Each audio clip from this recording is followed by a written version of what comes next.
Isa, dalawa, tatlo, pagsubok sa mikropono. Hello, mic test, mic test. 1, 2, 3, pagsubok sa mikropono. Pagsubok sa mikropono. Isa, dalawa, tatlo, pagsubok sa mikropono. Isa, dalawa, tatlo, pagsubok sa mikropono. Isa, dalawa, tatlo, pagsubok sa mikropono. No. Mic test. No. Mic test. No.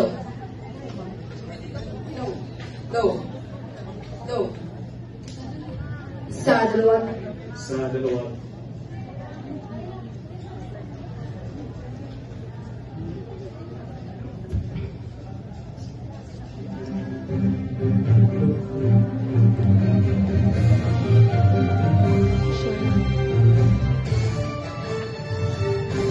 DSPC DSPC 20.24 saksi radyo. Hatid ang 5 minutong press kapalitan sa inyong mga radyo. May kredibilidad, mga totohanan, at higit sa lahat, serbisyong tapat. Ito ang AESPC 20.24 saksi radyo.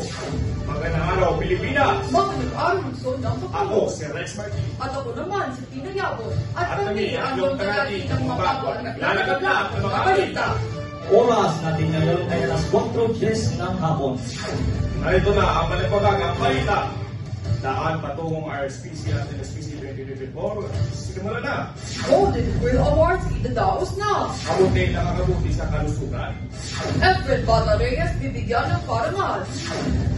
Una sa balita. Daan patungong RSPC at NSPC 2024. Sinimula na. Narito si Java Castro para sa makaragdagan ng medalya. Java, pasok. Sinimulan na ang DSPC All Division Schools Press Conference 2024 kahapon sa Universidad ng Miloar, Mayo 2. Iba't ibang programa ang idinaos katulad ng individual at group journalism events. Maraming mga universidad at panulan ang nakiraho, kabilang na ang Mansling Agro-Industrial High School. Ang itabangan na kampiyon ay tutungo sa RSPC Original Schools Press Conference. Samantala ang mananalo sa RSPC ay sasalo sa NSPC All National Schools Press Conference 2024. Java Castro ng pabalita para sa ABS-PC. Salamat, Java. Golden Quill Awards idadaos na. Pakinggan natin si Cara Jose para sa balita na ito. Cara, pasok! Idadaos na sa bansa ang kauna-unang Golden Quill Awards sa paparating na Agosto 1 hanggang Setyembre 30 sa taong ito. Sinasabi ang Luzon ng Bacolod o SDO ng Bacolod City ang manguna sa pagbibigay ng parangal para sa programang ito. Isa sa mga pangunahing target ng programa ay ang pagkilala at pagbibigay importansya sa tungkulin ng mga school paper advisors.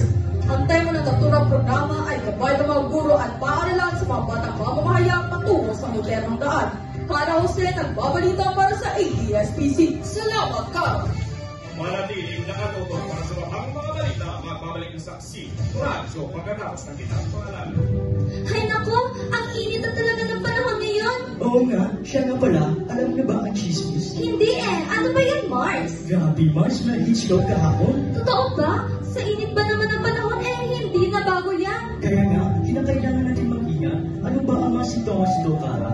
Ilan sa mga sintomas ito ay ang pananakit ng ulo, pagtaas ng blood pressure, masitihing pag-init ng katawan at pagkahilo. Wow ha, saan mo nakuha yan? Saan pa ba, Elisa? Saksi radyo. Kung kaya't iwasan ang pagbabad na matagal sa nakita araw, uminom din tayo ng maraming tubig. Katawan ay protektahan upang heat stroke ay maiwasan. Ang paalalang ito ay natid sa inyo ng GSPC 2024 na hindi lang ito. Nagbabalik ang Saksi Radio handa ng serbisyo para sa bayan.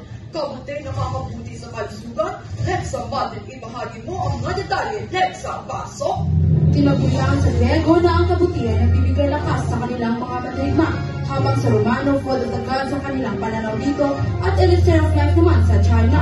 Nagtatanda ito ng maraming nutrisyon, kabilang dito ang mababang calories, cholesterol-free at vitamin D. Ito'y tinagurian dahil sa tagla nitong nakakagamot ng sakit, kaya ito ay naging tradisyonal na gamot sa 3 bansa.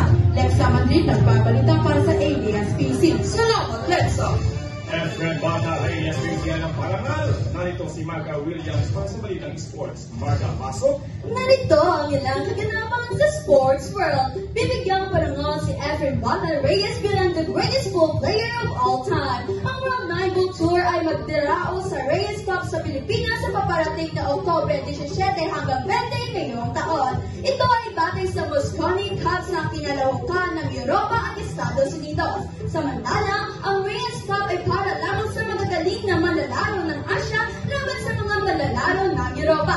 Para sa Balitang Sports, Margo Williams, nagbabalita para sa ABS-CBN. Salamat, Marga. At yan ang 5 minutong mainit at walang kinikilingan na balita sa araw ito. Ako, si Rex Martin. At ako naman si Gina Yabon, naghatid ng balitang may kredibilidad, mga katotohanan, at higit sa lahat sa fishing kapal. Muli, ito ang ABS-CBN, 20.2 24 Saksi Radio. ABS-CBN. ESPC. 20.2 24 Saksi Radio.